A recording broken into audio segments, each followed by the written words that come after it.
տեղեկություններ ստանալու իրավունքների խախտումների առումով մի քիչ բարելավում կա գոնե։ Որոշ բարելավում այո նկատվել է, եթե մենք հայոմատություն անենք ուրեմն նախորդ տարվա ցուցանիշների հետ, ես կխնդրեի մենք հենց այդ ֆայլը դնենք, ոչ թե տեղեկությունների, այլ խնդրեմ ամբողջությամբ այդ առաջին ֆայլը դնենք, չէ հայոմատականը, նախորդ այս սա, մենք տեսնում ենք, որ եթե 24 թվականի առաջին եռամսյակում որևէ ֆիզիկական բռնություն չի եղել, դա 0 էր, ֆիզիկական բռնությունները այս եռամսյակում երկուսն էլ եւ իդեպ ասեմ, երկուսն էլ տեղի են ունեցել հենց ազգային ժողովում անվտանգության աշխատակիցների կողմից։ Երկրորդ մեր դասակարգման ցուցանիշը 25 ուրեմն ճնշումների դեպք է արձանագրվել, մինչդեռ նույն ժամանակահատվածում 24 թվականի 17-ին, եւ տեղեկություններ ստանալու եւ տարածելու իրավունքի խախտումները այս եռամսյակում նկատելուն ավելի քիչ են, քան 24 թվականի առաջին եռամսյակում, բայց ամեն դեպքում Ինչ որ բանով պայմանավորվում է ձեզ, թե պարզապես լրագրողները չեն բարձրաձայնել միգուցե։ Մենք միշտ ասում ենք, որ այն փաստերը, որ մենք արձանագրել ենք, դրանք մենք համենայն դեպս չենք հավակնում դրանց այսպես բացարձակ ճշգրտությանը։ Իհարկե,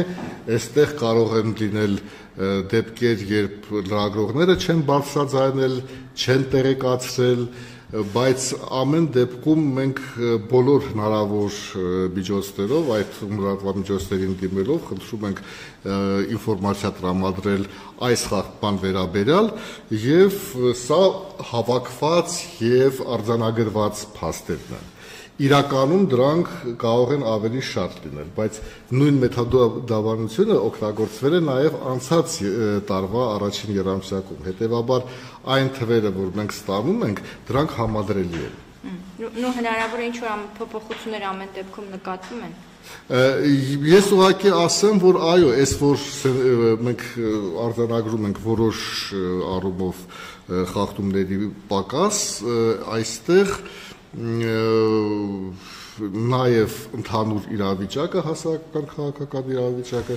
իր ազդեցությունը ունի։ Բացի այդ, պետք է ասեմ, որ մեր այս զեկույցները նաև ուշադրության են արժանանում իշխանությունների կողմից։ Ես պետք է ասեմ, որ մեր անցած տարվա տարեկան զեկույցը քննարկման առարկա դարձավ ազգային ժողովի պրոֆիլային հանձնաժողովի կողմից, որտեղ հրավիրվեցին նաև գործադիր մարմինների բարձրաստիճան պաշտոնյաներ, նույն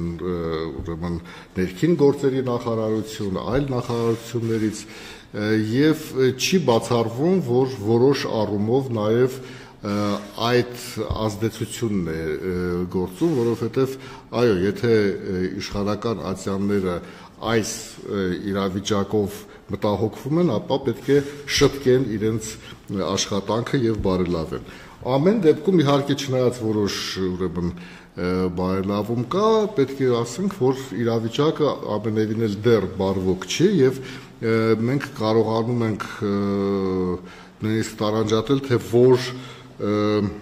որ տիպի խախտումներն են ինչքան այս 29-ի մեջ եւ այս առումով ասեմ, որ